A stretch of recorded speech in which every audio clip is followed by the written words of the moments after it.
Halo rekan-rekan mahasiswa. Dalam dunia pendidikan Islam ada satu adagium atau pepatah yang sangat masyhur. At-thariqah ahammu minal maddah. Metode itu jauh lebih penting daripada materi. Bayangkan, Anda memiliki materi seindah Al-Quran dan hadis, tapi jika disampaikan dengan cara yang kaku dan membosankan, materi itu tidak akan sampai ke hati. Bahkan, bisa jadi siswa malah antipati. Materi yang emas bisa terlihat seperti besi berkarat jika metodenya salah. Pertanyaannya, apakah Islam hanya bicara soal konten? Ternyata tidak. Al-Quran dan Rasulullah SAW telah mempraktikkan ragam metodologi canggih jauh sebelum teori pedagogi barat lahir. Hari ini, kita akan merekonstruksi 7 metode pembelajaran Qurani dan Nabawi, serta bagaimana menerapkannya dalam strategi pembelajaran abad 21. Rekan-rekan, mari kita masuk ke bagian pertama, seni penyampaian. Metode pertama adalah metode kishash atau kisah. Tahukah Anda, sepertiga isi Al-Quran adalah kisah. Mengapa? Karena storytelling memiliki kekuatan magis untuk menyentuh emosi dan menanamkan nilai tanpa terkesan menggurui. Dalam QS Yusuf ayat 111, Allah menegaskan bahwa kisah itu pelajaran bagi orang berakal. Relevansinya hari ini? Jangan hanya ceramah tahun dan tanggal. Transformasikan metode ini menjadi digital storytelling. Tugas Anda sebagai pendidik PAI masa depan adalah mengemas materi sejarah atau akidah dalam narasi visual, seperti video explainer atau podcast, yang membangun imajinasi siswa. Metode kedua adalah metode Amsal atau perumpamaan. Al-Quran sering memvisualisasikan konsep abstrak menjadi konkret. Ingat QS, Al-Jumu'ah ayat 5. Allah menyindir orang berilmu yang tidak mengamalkannya seperti keledai yang memikul kitab tebal. Sangat menohok, bukan? Dalam psikologi kognitif, ini disebut analogical reasoning. Ini menjembatani hal gaib dengan realitas fisik. Guru PAI modern harus cerdas membuat analogi. Misalnya, jelaskan konsep hati yang mati, ibarat smartphone canggih yang kehabisan baterai. Casingnya bagus, tapi tidak bisa connect ke server pusat, yaitu Allah. Analogi seperti ini membuat materi klik di kepala Gen Z. Selanjutnya, bagaimana cara mengaktifkan nalar kritis siswa? Kita punya metode ketiga, metode hiwar atau dialog.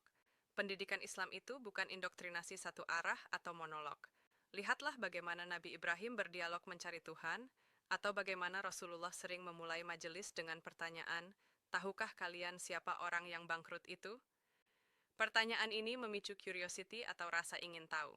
Strategi modern yang relevan adalah Socratic Method atau Focus Group Discussion, FGD. Di kelas jangan mendominasi. Jadilah fasilitator yang memantik diskusi. Biarkan siswa beradu gagasan. Metode keempat, dan ini sangat krusial, adalah metode praktik atau demonstrasi. Rasulullah SAW pernah bersabda, "Shalatlah kalian sebagaimana kalian melihat aku salat."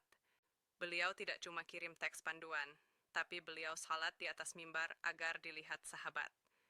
Ini adalah demonstrasi. Pendidikan Islam menolak dualisme teori dan praktik. Jangan sampai siswa hafal rukun jual beli, tapi bingung saat ditanya hukum e-wallet atau cashback. Pembelajaran fikih harus sampai pada tahap simulasi. Tanpa praktik, ilmu hanya menjadi wawasan kognitif yang menguap begitu saja. Terakhir, dan yang paling fundamental, adalah metode yang menyentuh jiwa. Metode kelima adalah metode uswah atau keteladanan.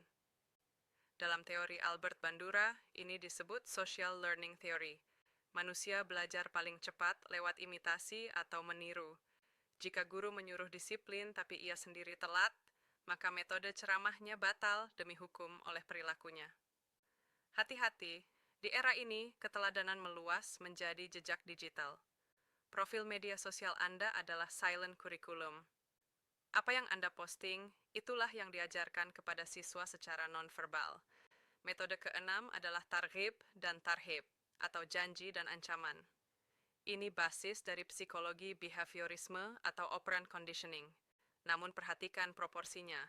Al-Quran lebih banyak menebar ayat rahmat, targhib, daripada azab. Implikasinya apa? Dalam mendidik, utamakan reward atau apresiasi. Pujian tulus itu memotivasi.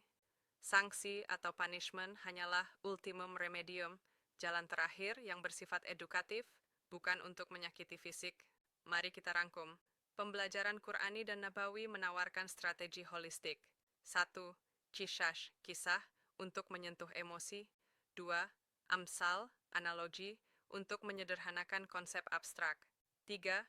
Hiwar, dialog, untuk mengasah critical thinking. 4. Praktik, demonstrasi, untuk penguasaan skill. 5. Uswah, keteladanan, sebagai inti pendidikan karakter. 6. Targhib and tarhib, untuk manajemen motivasi. 7. Dan mauizah, nasihat tulus di momen yang tepat, teachable moment. Semua ini membuktikan bahwa metode Islam sangat kompatibel dengan active learning modern. Rekan-rekan mahasiswa, tantangan kita hari ini bukan lagi kekurangan referensi, tapi kekurangan kreativitas dalam mengemas referen.